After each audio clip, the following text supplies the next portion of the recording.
is day 7 at the 31st Southeast Asian Games here in Vietnam, and boy oh boy, it's a day where Singapore has actually surpassed the 40 gold medal mark. Do you know how many we have now? How many do we have? We have 44 gold medals. What about that? Hello, my name's Kelly Latimer and welcome to Today at the Games. That's right, I'm Ed Russell and you have come to the right place to catch all of the medal winning action from day 7, including Contessa Low quite literally hitting the bullseye in archery. Incredible. We've also got swimming. We'll be reliving all of those golden moments in the pool.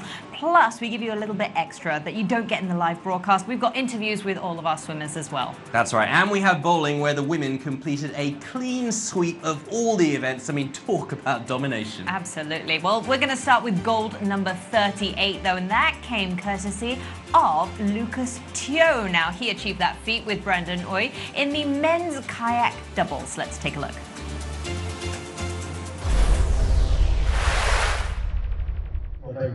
After claiming a gold yesterday in the men's kayak single 1,000 meter race, Lucas Teo teamed up with Brandon Uy to bring home yet another gold, this time in the men's kayak doubles 1,000 meter race. The duo blew the other 5 competitors away, finishing in a time of 3 minutes 40.779 seconds. The Indonesians were nearly 5 seconds behind, and the team from Myanmar took the bronze. And for the second day in a row, the strains of Majula Singapura were heard at the Hai Phong Aquatic Centre. Extremely relieved and extremely happy that we managed to perform to our best. Yeah, Brandon? Yeah, I mean, it's always a pleasure to be able to race with Lucas, and when we came across the line, it is grateful, relief, and happy, of course, that we were able to deliver honestly what was expected of us. Off the water, we are good friends, and on the water, we are good partners. I mean, to be honest, right after the SEA Games, when in 2015, we have been trying this K2 for many years, and we trained very, very hard for the 2018 Asian Games where we came in 4th. And so from there, I mean, we really had a good understanding of what we had in the boat, and even though we had time away from practicing the K2, when we sat in the boat, within a few minutes it was there again. So I think we really put in, we really put in the work already, and this was just a combination of everything that. Congratulations!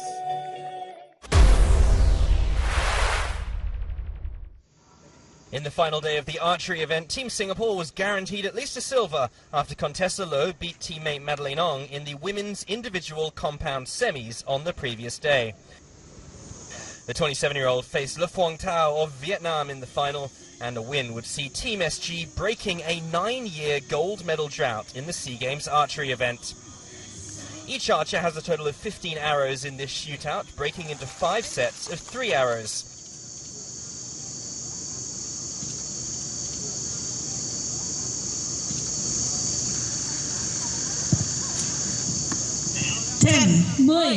Contessa had a strong start to score 29 out of 30, her first 3 arrows all hitting the centre ring.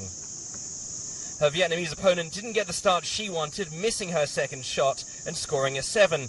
That meant she was trailing by 2 points after the first set. And with this advantage in hand, Contessa was determined to keep up her consistency.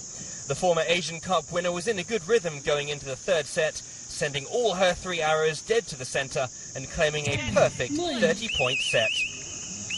With a 4-point lead going into the final set, she kept her nerve and won it, 144 to 140, to earn a breakthrough victory in the SEA Games. Mentally, I just told myself that no matter what happens, I was just going to shoot every shot the best that I can. And then when I was at the practice field, I was just trying to get all the nerves out before going on stage. So I was kind of a wreck on the practice field. And I come here, I was like, okay, just enjoy. Think of the reward at the end. Main thing was mostly just to bring back to my parents, because they are the one who sacrificed so much for me. They supported me all the way since I was in primary school and all that. So I think it's mostly for them. It's for them, it's for the family. And I think it's mostly to inspire other people that, hey, archery is a sport worth looking at, it's a sport worth doing and all that. So yeah. Earlier in the third-place match, Madeline Ong had beat her Vietnamese opponent, Thai Hai Chuan Yun, to score a bronze for Team SG. After taking a 2-point lead in the second set, she kept her momentum going, scoring a perfect set in the fourth to extend her lead to 4 points. 10, Overall, she had 9 10s and 6 9s as she comfortably won it 145 to 140.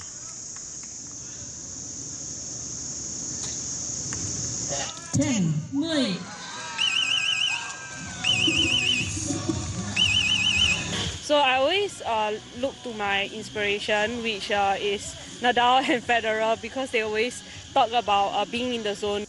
I could do my own shot, keep to my own rhythm, and do what I do best, which is shooting my own technique and making sure that I focus point by point. Yes. The last time a Singaporean archer won a medal in this category was way back in 2005. And at the last edition in the Philippines, Team SG also returned empty-handed in the archery event, so this is a great step forward for the team in Hanoi.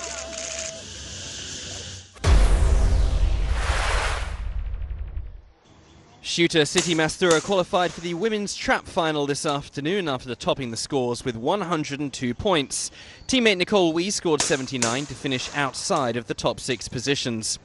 In the final, a shooter with the lowest score is eliminated after the first 25 shots. Subsequent eliminations then take place every 5 shots after. After 25 shots, Mastura was on 18 points and safe from elimination. A medal position was guaranteed for Mastura after 35 shots, with 3 shooters from Vietnam, Thailand and Indonesia being eliminated. But her form from the qualifying round eluded her somehow, and in the next series of 5 shots, she only managed to score 1 point and was eliminated in the bronze medal position with a total of 25. A gold went to Vietnam's Hong Thi Tuat with a score of 39, and Indonesia's Adilia Safitri took silver with a total of 38. Oh, that was full nerves. But yeah, I had a lot of fun. It's the first comm in 3 years, so I'm really glad that I managed to come home with at least a medal.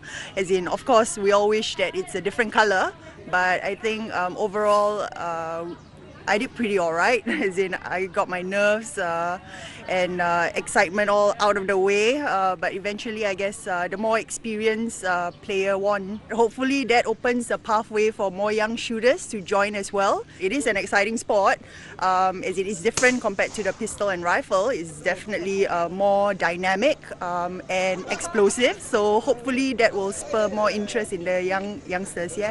1, 2, 3. In the men's 10-meter air pistol qualification, Singapore was represented by the trio of Gai Bin, Lin Jingxiang and Hung Shixiang.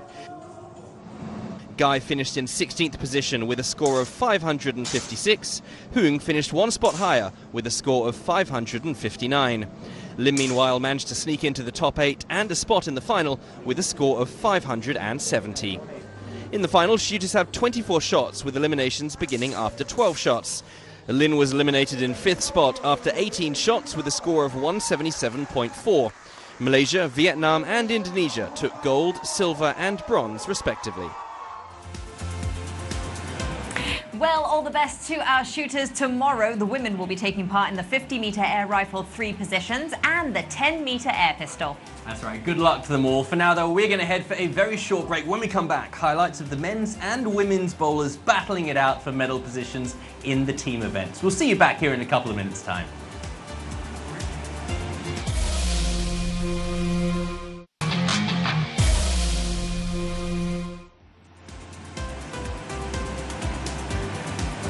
Welcome back. Thanks for staying with us here on Today at the Game. Still to come, we have wrestling with a Team Singapore athlete who has medalled in the SEA Games before, Kelly, but in different sports. How interesting. Well, first over though, we're going to the bowling alley before we find out a little bit more about that with the last day of competition featuring the team events. Now it's both the men and women who would again add to the Team Singapore medal tally, although with medals of different colours.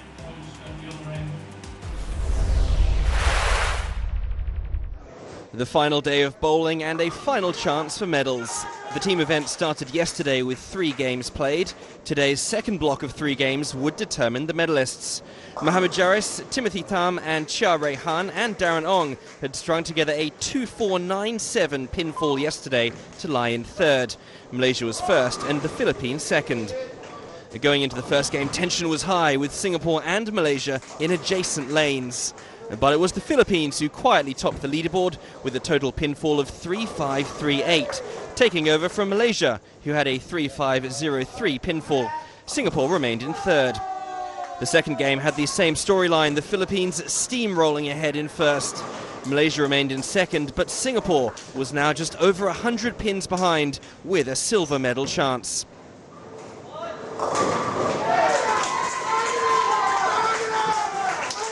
But they couldn't cobble together the required points to overtake their rival and had to settle for bronze. Malaysia hanging on to silver and the Philippines taking gold. For us, we are feeling happy because most importantly, we put everything on the lanes. We didn't leave with any regrets and stuff. So I must say that we are happy with our performance because we really fought our way all the way. Like we didn't give up any time. This is also a sign of growth by the men's team because we are not just satisfied with a bronze medal, whereas a few years ago we would have been really happy with a bronze medal. But this time we got a bronze medal. Yes, we're happy, but we also recognize that we didn't actually perform to the best of our standards, and I think this will spur us on to go for more gold medals in the upcoming championships. Next, the women's team event where Singapore was the defending champion. After yesterday's first block of games, New Hui Fen, Bernice Lim and sisters Cherie and Daphne Tan were lying in second behind Malaysia, whilst Indonesia were an uncomfortable close 97 pinfall behind in third. Time to set the lanes ablaze then, and the women duly did that in today's first game. Cherie Tan chalking up a near perfect game.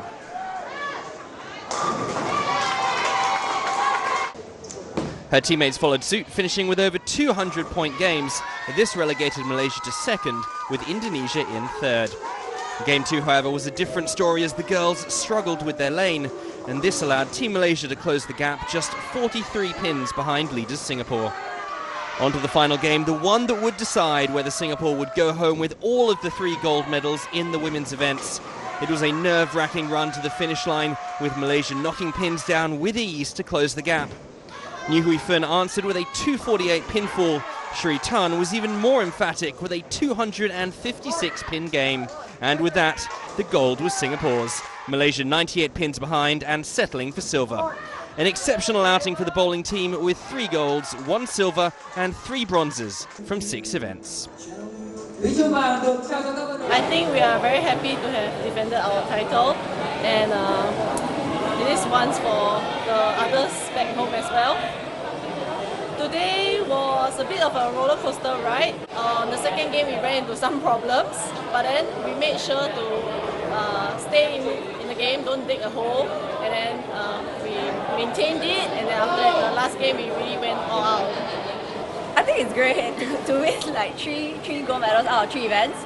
I think it hasn't been done in quite a while, so I think it's really great, and I'm glad to have achieved it.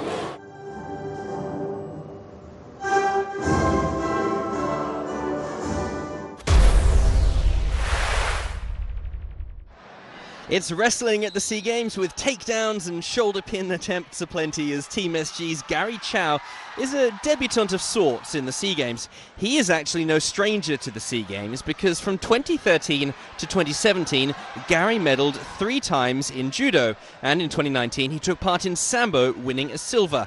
But this is his first SEA Games as a wrestler. His games experience showed though as he made short work of his first bout against Elvis Julius of the Philippines. His next bout versus Vuti Heng of Cambodia looked to be an even match. Despite the Cambodian gaining the first 2 points, it was Gary who proved his skill and pinned his opponent and took the bout. Up against Vietnam's Van Trong Vu Tran though, Gary gave it his all. However, his opponent proved too strong and Gary couldn't move up the scores and ended with a silver. Transitioning from judo into sambo and then now into wrestling, I think transitioning wise has been quite smooth, I would say. It hasn't. Obviously, there are difficulties in transitioning from one sport to another, especially from a no-gi sport. Especially from a gi sport like judo and sambo into a no-gi sport like wrestling, and then eventually coming here to Hanoi to medal and getting a silver. I think I'm very happy with my performance today, and also I think it's been a while that the Wrestling Federation has gotten a silver, so I think bringing this home would be important for me, for them. Gary Chow there, proving that you can be proficient in more than one sport. Some people are so multi-talented, aren't Absolutely. they? Very envious, very envious. Not quite us, though. Someone who is, though, Letitia Sims, 17 years old, and who, fortunately for Team Singapore and for Team Swimming as well, made that switch from the gymnastics arena over to the swimming pool and, as you know, represented Singapore for the first time. She did so well these games. We've got all that and more coming up after the break. Make sure you stay with us.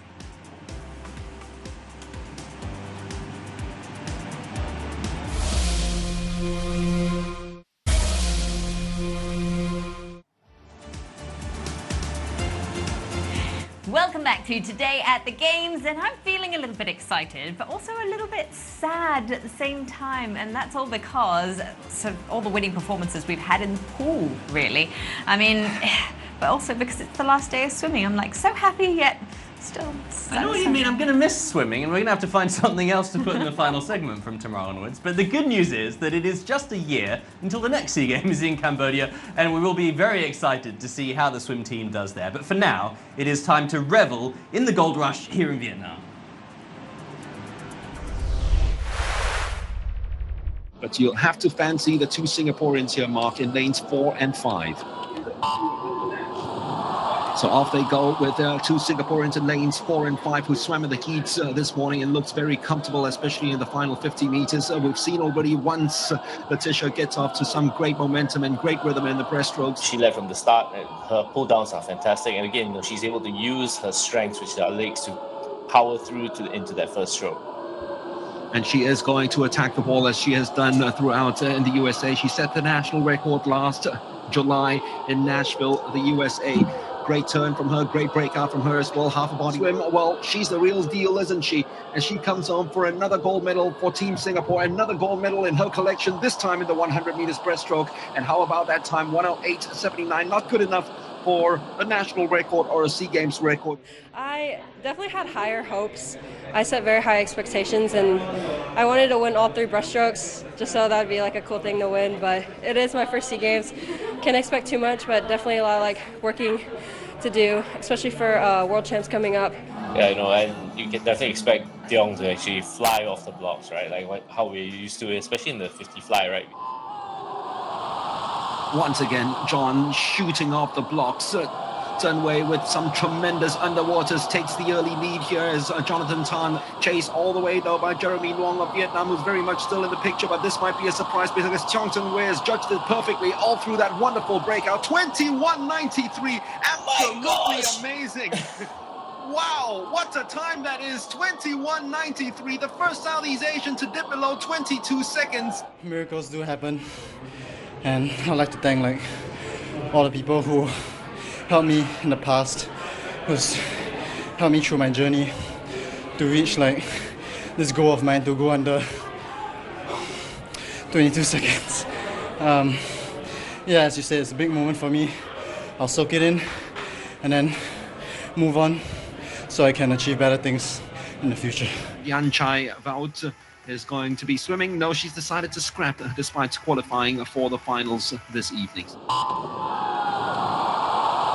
Chance to make it 12 in a row. Surely they'll make it 12 in a row. Ting Wen has gotten off to a very good start, but as always, the underwaters of Kwa Ting Wen are just second to none in all of Southeast Asia. Jasmine Al-Khaldi was very quick in the first 50 meters as well, but teams to gas out in the final 50. But coming into her own right now is Kwa Ting Wen, who's caught up with her sister and will turn first, just ahead of Ting Wen by 0.24 seconds. Kwa Ting Wen after a wonderful turn, now heading home in the final 25 meters. Tingwen is slowly creeping back into this one now, almost stroke for stroke, sister versus sister, going into the final 10 meters, into the final 5. Kwa Tingwen just slightly ahead of Tingwen, and she will touch home first, just ahead of Ting, both of them dipping below 1 minute. Jasmine Alcaldi wins another bronze medal, will be their final leg swimmer. Only 2 countries have won this event. So off they go, Gan Qinghui in lane number 4, personal best 2:00.89. Philippines have got Chloe Esleta in the pool, 2:07.45 is her personal best. Thailand have got Kanjan, SEA Games record of 8:07. Yep, exactly right. And let's see 3 years on whether they're able to improve on that timing. And they went in the same legs as well, with Qinghui leading them off in 2019, and then pulled away as if to say, you wish. Changeover was good, was very safe, and they turned first ahead of Thailand, who've got Natanan Jungkrajang in the pool right now, and Indonesia have got Angel Gabriela, who's got a personal best of 2:05, missed out on the medals this time around, the 3-time champion in the 200 meters freestyle. Natanan winding down her career, of course, and hoping for another medal before she calls end to her SEA Games career, which is over 40 SEA Games medals already. She seems to be gassing out a little bit now, Christy, as she allows Natanan to come back, and Natanan Jungkrajang has swam a fantastic second leg for Thailand, just to trim the lead a little bit, but surely now there's no going to be stopping the Kwa sisters, Mark. Already had a perfect SEA Games, having won gold in the 400 meters individual medley and silver in the 200 freestyle, but even then she can't live with the power that's being put on display here by Kwa Tingwen. This is actually a fantastic lap and fantastic leg by Tingwen. Arm speed, not gliding to the wall, because that's tricky for the relay changeovers. That looked very safe, very good. Well, she needs a sub 2 minutes time in order to break the SEA Games record of 8:07 flat. That's the target that they've set to themselves over the years, not only meeting it, surpassing it. And as we said at the start of the swimming competition on the first day, that at 20 for today's competition, and there's more to come. 51% of the gold medals since the 2010s have been won in Singapore, and another 21 have been won at the Southeast Asian Games. But yeah, I mean, the boys put up a tough fight. It was a good race, right? Like watching that, and like the girl said, there's a lot of pride in the relays. It just kind of shows, like, I think the camaraderie, the depth of our teams, and yeah, I think we showed that tonight. You know, the women have been dominant in the 3 relays in the past few editions of the SEA Games, and I'm proud that, you know, I've had the opportunity to swim with both old and new girls on the team throughout this meet, and yeah, I've had a lot of fun. I think overall as a team, we've actually, in my opinion, we outperformed our expectations. We were quietly working through some numbers, and I mean, of course, you know, there was always either we can hit 25 or we could hit 12. You know, so we didn't know what to expect. I think we've come on a middle ground of 21. I think it's a nice number to have. So I'm happy with the result, and I'm really pleased with how all the swimmers have actually performed. So coming off a meet like that with 4 national records, 3 meet records, as well as 13 of the swimmers actually making a medal or podium, is something that I think is quite amazing. Couldn't have put it better myself. What a way for Singapore to sign off from the pool here in Vietnam. 4 golds today to add to the 17 they have already collected in the pool over these games. 21 in total, and far surpassing the 19 gold that they set themselves at the start of the game. Golds too today in the likes of archery, in canoeing as well, all across the board. In bowling, 44 in total now for Singapore, 43 silvers and 55 bronzes, 142 medals altogether. Still though, nobody can catch the host nation right at the top. Vietnam, 152 gold medals. Thailand currently sitting in second.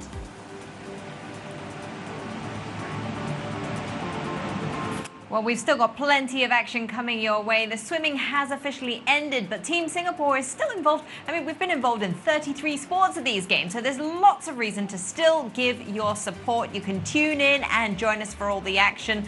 We've got the men's semi-finals in table tennis at 3:30 p.m. on MeWatch Channel 1. That's right. Before that, though, you can get your sports day started earlier at 10 a.m. with some badminton action on MeWatch Channel 2. But, you know, the schedule might change, so make sure you head over to mewatch.sg/SEAGames to keep up to date with everything that is happening. You know what's definitely on, though, Ed? What? We are. We will be back today at the Games. We'll be coming to you tomorrow night, as it has done so the entire Games at 9:30 p.m. So make sure that you join us for all the action and reaction from the 31st Southeast Asian Games with Ed and myself. That's right. I can't wait. No doubt we will have plenty more medal-winning moments to show you tomorrow. For now, though, have a great evening. My name is Ed Russell. And I'm Kelly Latimer saying good night. Good night.